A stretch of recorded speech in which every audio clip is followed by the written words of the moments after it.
안녕하세요. 작가와 문학에 대해 소개하는 써니제입니다. 유익하시다면 구독과 좋아요 눌러주세요. 오늘의 문학은 벙어리 삼룡이입니다.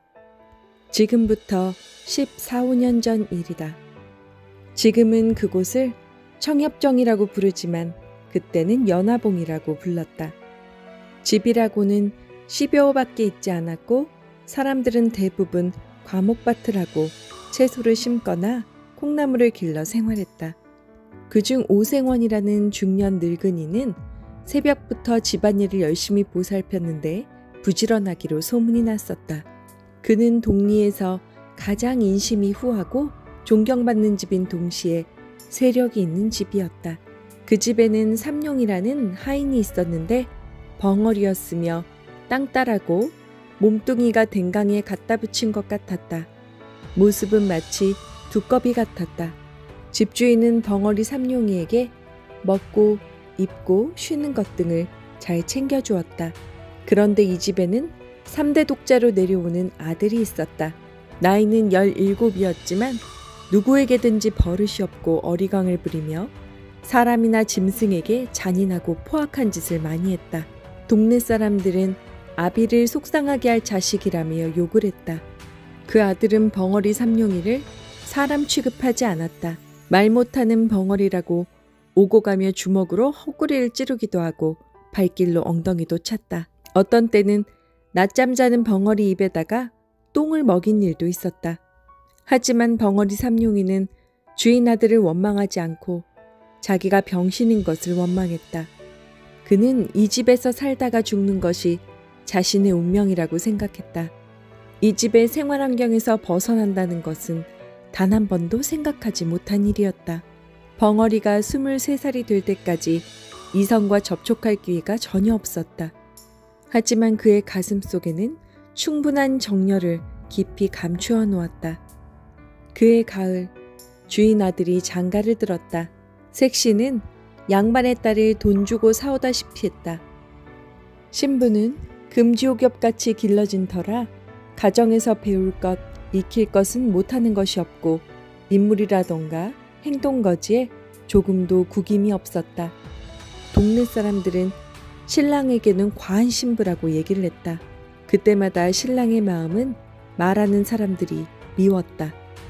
혼인한 지 며칠이 되지 않았는데 그는 색시방에 들어가질 않았다.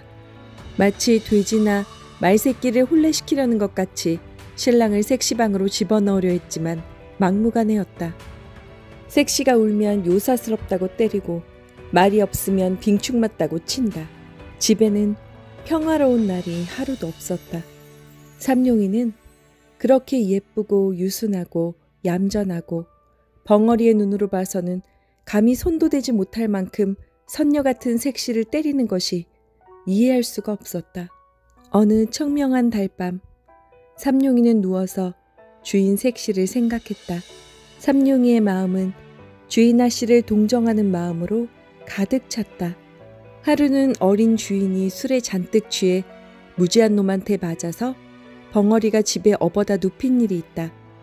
그때 색시가 혼자 바느질을 하고 있었는데 벙어리의 충성된 마음이 고마워서인지 비단 헝겊 조각으로 부지쌈지 하나를 만들어준 일이 있었다. 그런데 이것이 새서방의 눈에 띄고 새색시는 온몸에 피가 맺히도록 얻어맞았다. 이것을 본 벙어리는 또다시 의분의 마음이 뻗쳐올랐다. 그래서 미친 사자같이 뛰어들어 새서방을 밀어 던지고 새색시를 둘러맸다. 그리고 주인 영감 있는 곳으로 뛰어가 손짓으로 하소연을 했다. 그 이튿날 아침 그는 주인 새서방에게 몹시 두들겨 맞았다. 그때부터 벙어리는 안방에 들어가질 못했는데 그래서 더욱더 궁금증이 났다. 한 번이라도 아씨를 뵙고 싶었다. 하루는 주인 새서방이 술에 취해 들어오더니 집안이 수선했다. 계집 하인이 약을 사러 갔다 오는 걸 붙잡아 물었더니 새색시가 죽었다고 했다. 너무나 궁금한 나머지 한밤중에 담을 넘었고 벙어리는 주인 새색시가 면주 수건을 들고 죽으려는 것을 보았다. 벙어리는 수건을 뺏으려고 했는데 결국에는 벙어리와 새색시가 나쁜 짓을 하려다 들킨 것처럼 보였다. 다음 날 아침 벙어리는 흠씬 두들겨 맞고 집에서 쫓겨났다. 그날 저녁 화염이 벙어리가 있던 오생원집을 내왔었다. 그는 먼저 사랑에 가서 문을 깨트리고 주인을 업어다 박 가운데 놓았다. 그는 새아씨를 찾아내 자신의 가슴에 안고 간신히 구출해냈다. 집은 모조리 타버리고 새아씨 무릎에 벙어리는 누워 있었다. 그는 얼굴에 미소를 띠며 죽었다.